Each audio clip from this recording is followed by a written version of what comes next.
It was a cold winter evening in Delhi. The wind was soft, and the sky was slowly turning dark.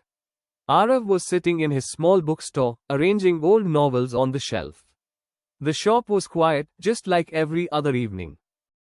He made himself a cup of tea and sat down near the counter, lost in thought. Suddenly, the bell above the door rang, ting. He looked up, and his hands froze.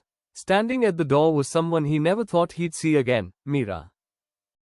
5 years had passed since she left the city. No calls, no messages, no goodbye, just silence.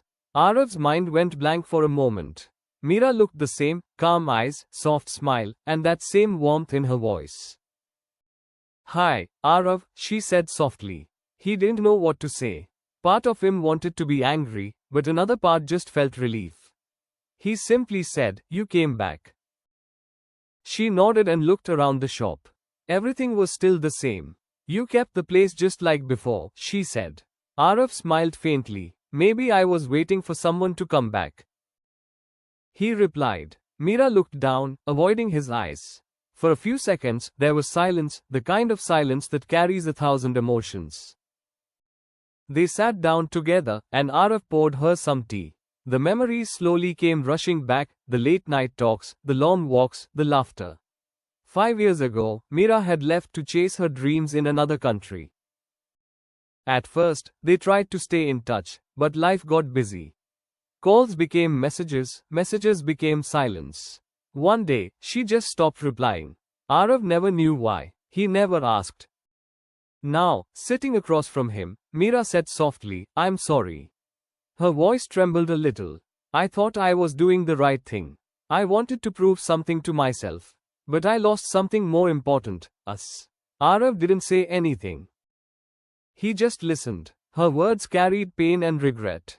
He had imagined this moment 100 times, but now that it was real, he didn't know how to feel. She looked around the store again and said, "I used to dream of this place when I was away. Whenever I felt lonely, I imagined sitting here, talking to you." Arav smiled gently. "And what made you come back?"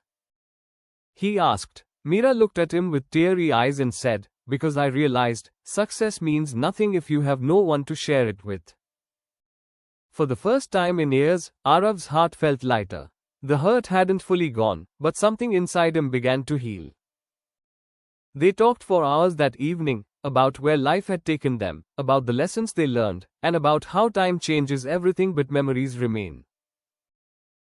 As Meera got up to leave, she said, "I don't know if we can go back to what we were, but I hope we can start again, as friends."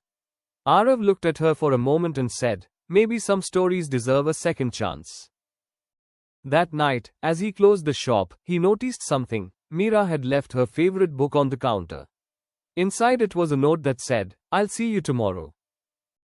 Arav smiled for the first time in years. Maybe this time, the story wouldn't end with silence. Maybe it was a new beginning.